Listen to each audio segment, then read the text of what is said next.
വിവാഹ തടസ്സത്തിന് ഏറ്റവും നല്ല വഴിപാട് ഏതാണെന്ന് ഒരാൾ ചോദിച്ചിരിക്കുക.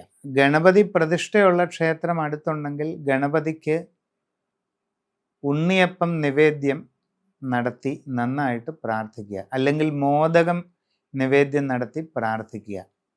ഇനി അടുത്ത ക്ഷേത്രത്തിൽ ഗണപതി പ്രതിഷ്ഠ ഇല്ലെങ്കിൽ ഒരു ഗണപതി ഹോമം നടത്തി ആ ഗണപതി ഹോമത്തിൽ ഉണ്ണിയപ്പമൊക്കെ നിവേദ്യമായിട്ട് സമർപ്പിച്ച് ആ കൂട്ടത്തിൽ ക്ഷിപ്ര ഗണപതി മന്ത്രം ജപിച്ച് ത്രിമധുരം ഹോമിക്കുന്നത് ഒരു നല്ല ചടങ്ങാണ്. പിന്നെ ദേവിക്ക് സ്വയംവര പുഷ്പാഞ്ജലിയും വളരെ നന്നായിരിക്കും. എന്തായാലും വിവാഹ തടസ്സം എന്നവിടെ പറയുമ്പോൾ ഗണപതിക്കുള്ള പൂജയും വഴിപാടും ചെയ്തിട്ട് തന്നെ വേണം ബാക്കിയുള്ളത് ചെയ്യാൻ.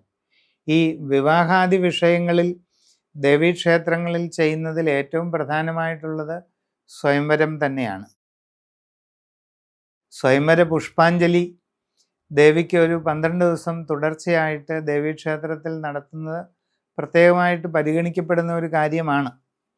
12ാം ദിവസം തീരുമ്പോൾ പായസ നിവേദ്യമൊക്കെ കൂടെ ആയിട്ട് ചെയ്യണം.